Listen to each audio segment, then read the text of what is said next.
join them. There was a pretty stark difference between him and all the rest of them. It was my fault for feeling bad for him. I thought he must have gotten into some kind of trouble and went over to ask if he needed anything, not realizing that... Not realizing that you were in fact the one in a whole heap of trouble? Alhaitham? Why are you here? The House of Dana is a public space. Anyone can come here, no? But shouldn't you be at the records room at this hour? You're not here to watch me make a fool of myself, are you? You think I would derive amusement from watching you fall into depression over your life's various troubles? If that's the case, then I suppose I must have been entertaining myself for years. I came here to pick up a few files. If your voice hadn't managed to get through my soundproof earpieces, I probably wouldn't have noticed you. All right, I admit I was probably overreacting just now. Probably not when he's right here with us. As his senior, I shouldn't try to tarnish his reputation. There was nothing embarrassing or shameful about it. When I was still a student at the academia, I once collaborated with Kaveh on a research project. A collaboration is usually beneficial for all parties, but due to issues with our personalities, we ended up going our separate ways before completing the project. We had a number of differences, and they remain unresolved even today. But there's no point going into that right now. The more important question is, why are you at the House of Dana? As a senior scholar, isn't it my responsibility to offer my friend a quick tour and explanation of the academia's architecture? I see. Then let me guess. Your next stop will be the pavilions around Razan Garden? Our famed architect sure loves showing off that corner to all his friends. Oh, and Kaveh, a lot of the books you annotated have been moved to the innermost section of that bookshelf over there. You'll have to dig them out yourself if you need to find them. Huh?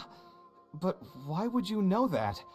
Don't tell me you finally had an epiphany and realized that there's great virtue in respecting your elder's work.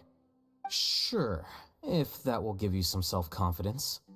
Leave any words of thanks you may have to the ex-Grand Conservator. The last time he was here, he was complaining that he had received reports from current students. The main grievance being that the annotations are too long and difficult to read. As a result, the books you annotated have been moved to the back shelves. What? But all of my annotations were extremely important. Instead of reporting me, they should have been thanking me for my service. The notes that I took, they couldn't have asked for a better analysis of those books. Okay, just you wait. I'm going to fix this right now. I'll dig all the books out and return them to the proper shelves. Oh, we'll wait. Anyway, you were about to say he's feeling a bit down? Put through the ringer. What an interesting phrase. I assume he used those exact words himself? He probably did suffer quite a bit, that's true. He always spends a lot of time editing his proposals, with the goal of satisfying as many of the client's preferences as possible. But the satisfaction of one client will not translate to general satisfaction with his work. Many problems in life can only be solved by a fundamental change of attitude. As the leading genius of Kshahrewar, Kaveh should have both the right and the confidence to reject any unreasonable demands. There are plenty of architects in Sumeru who are inferior to him in skill, yet far more irascible in temperament. What's more, there are plenty of people who look up to such individuals as paragons of staying true to one's principles. Clearly, his predicament is inevitable, since he holds other people's feelings as more important than his own. Of course, each person is different, and we should respect the paths that they have chosen for themselves. Admonitions will serve no purpose. People tend to succumb to familiar pitfalls, and this is especially true for those who believe it's their duty to carry more burdens on their shoulders.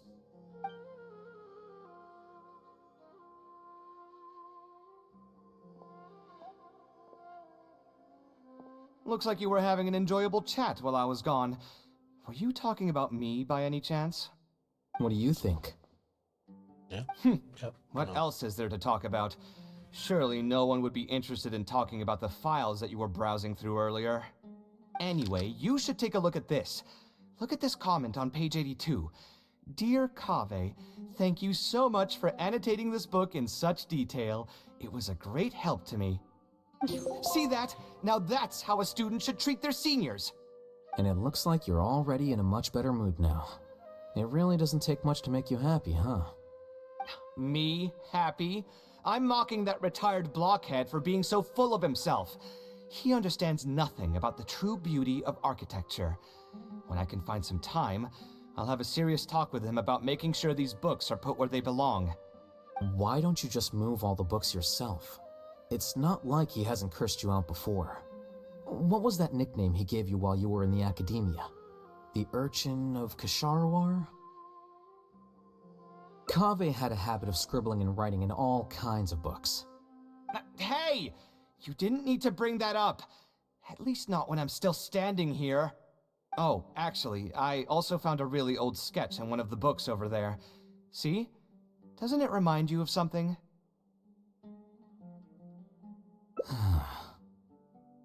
Huh?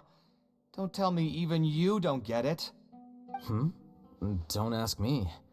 This is the time you specifically put aside to brag about yourself.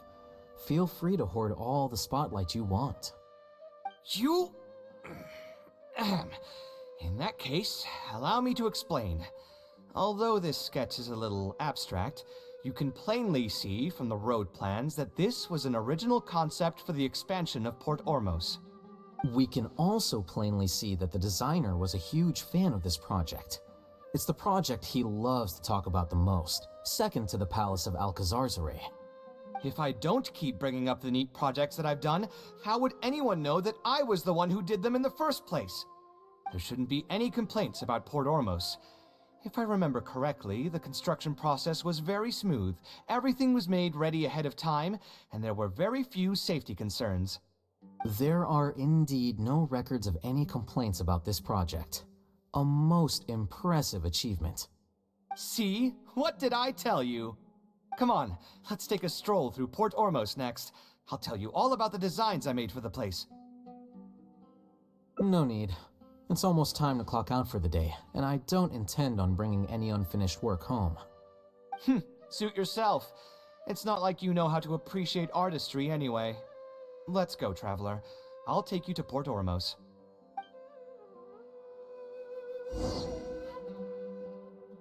Vamos.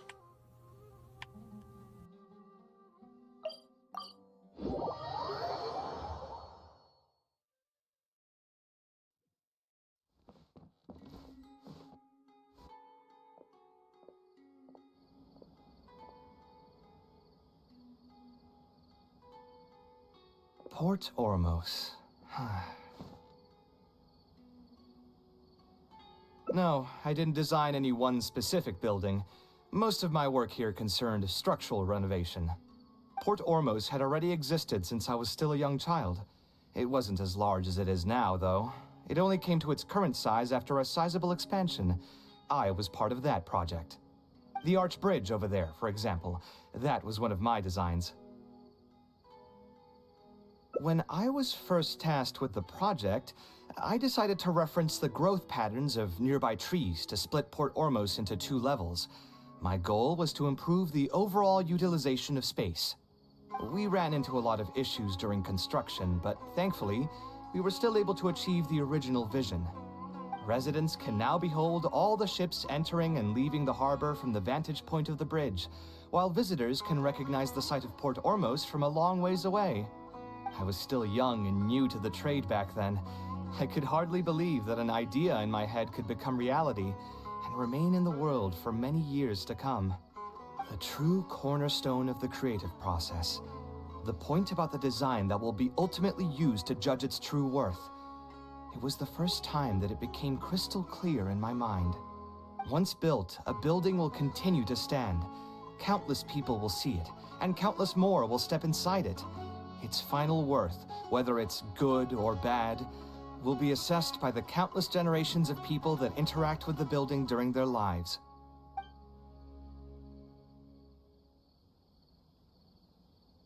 You think so? I'm glad to hear that. But even with this project, I still had one small regret. My budget was tight, and I was unable to use the higher quality timber I had originally intended for the design. I knew that some concessions on aesthetics would be needed as soon as I agreed to a proposal that prioritized the practical functions of the project. Us creative types know better than anyone that most projects cannot be completed without a few regrets. Even the Palace of Alcazarzare was not perfect. Yeah, you're right. I should learn to look toward future opportunities, and believe that any regrets I have can be overcome in time. We've spent long enough here. There's still one last place I want to go, but it's a little far. Would you be interested in a quick trip to the desert? Great. Ich kann natürlich. Most of my projects over the last few years have had something to do with the desert, partially because there's a special place there that I often visit. This is a rare opportunity, so why don't you come along and see it for yourself? If you ever feel down, maybe you'll be able to go there and feel better too.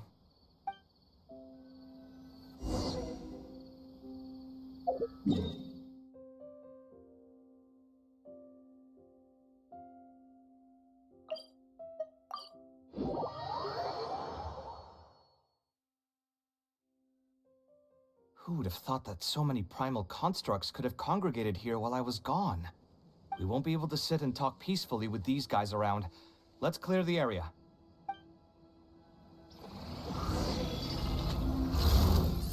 Site clear!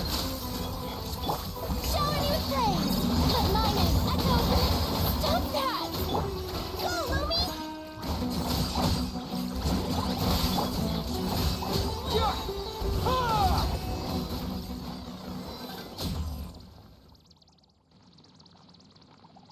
Isn't this place great?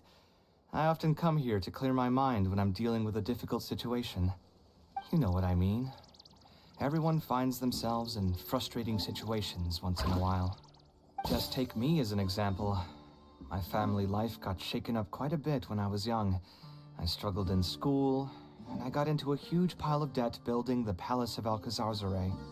Although Alhaitham thinks that it's because of my personality that I continue to live in the shadow of the past, I think it's also just a part of life.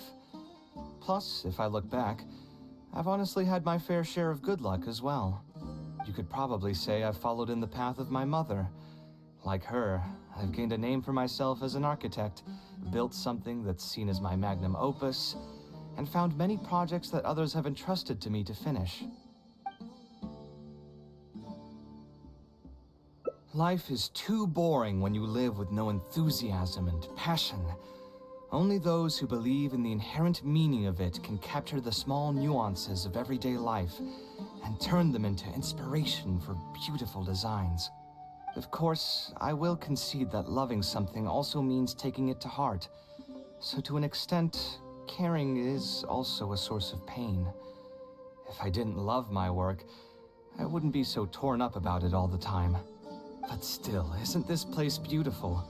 Despite the erosion from the winds and changing seasons, you can still perceive its past beauty and glory. With different landforms come different architectural styles. The desert's history has left it with few records regarding its buildings, so I often visit the desert to investigate things in person. The site here has moved me ever since the first time I laid my eyes on it. I told myself that one day, I would also be able to create buildings that move others. My pain will one day fade into nothing, just as I reach the end of my life. But buildings are different. They are far more valuable than most materialistic things, and far more durable than human flesh. As long as there remain souls in the world who can decipher the meaning behind them, they will also have acknowledged me across the vast stream of time. If you were to ask me what art is, that would be my answer. You think so? But I feel I've always been like this. Remember that question I brought up before? The one about whether I should see art as a divine gift of inspiration from the gods, or as a product of my own existential struggle. I still haven't found an answer to that yet. But if art wasn't inherently paradoxical and enigmatic, then people probably wouldn't be drawn to it. Those who pursue art will be unable to avoid the pain that it naturally brings. Will often be floating on cloud 9 one second.